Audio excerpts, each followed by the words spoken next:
Good evening, and thank you for tuning in to WECPI. Today, we're going to talk about the Delta variant. But before we go into the effects it's having on our communities, let's take a look at what it even is. The Delta variant is a little different than the original COVID-19 in that it's more transmissible. So that is what is truly concerning. For fully vaccinated individuals, we're seeing that those individuals that break through are not experiencing severe disease, are not being hospitalized. For individuals that are not vaccinated at all, that is of high concern.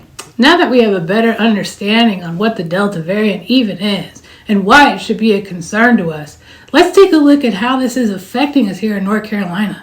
I'm going to refer to our local news station for some startling statistics on what's happening right here in your hometown. North Carolina, that's a slight uptick from the number we reported yesterday. Of those patients, 955 adults are in the ICU with COVID-19.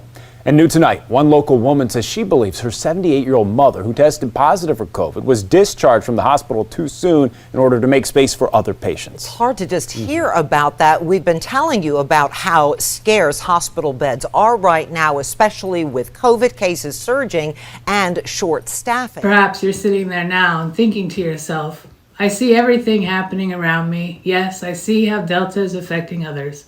But how is this really going to impact me and my future?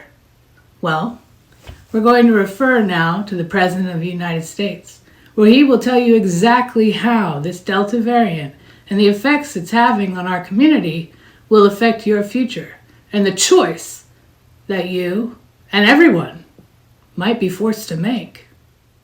My job as president is to protect all Americans. So tonight, I'm announcing that the Department of Labor is developing an emergency rule to require all employers with 100 or more employees that together employ over 80 million workers to ensure their workforces are fully vaccinated.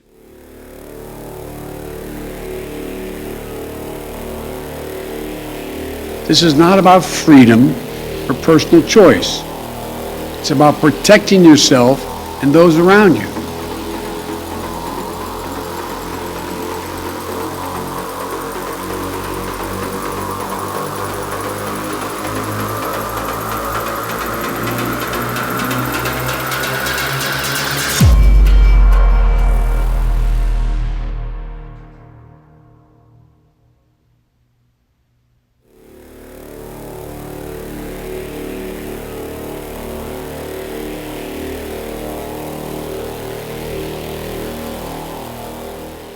So now you see, this isn't just about a vaccine that's FDA approved.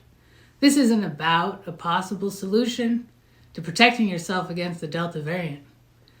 This Delta variant is a catalyst for our community to be forced to choose between vaccination or a place to live, a place to eat, a place to work, a place to get an education, or becoming a citizen of the United States.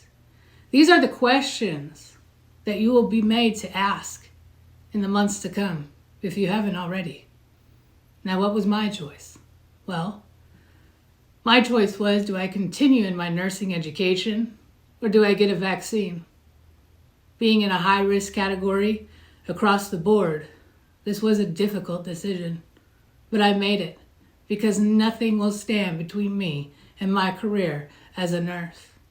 And if they come and tell me tomorrow, every day, Burke, you will need to get a vaccine if you want to continue as a nurse, I'll say, hold on a minute. Let me roll up my sleeves. Now, if the Delta variant wasn't enough for you, I encourage you to join us next time where we move on down the alphabet and discuss the Mu variant. Have a good evening. Stay safe out there.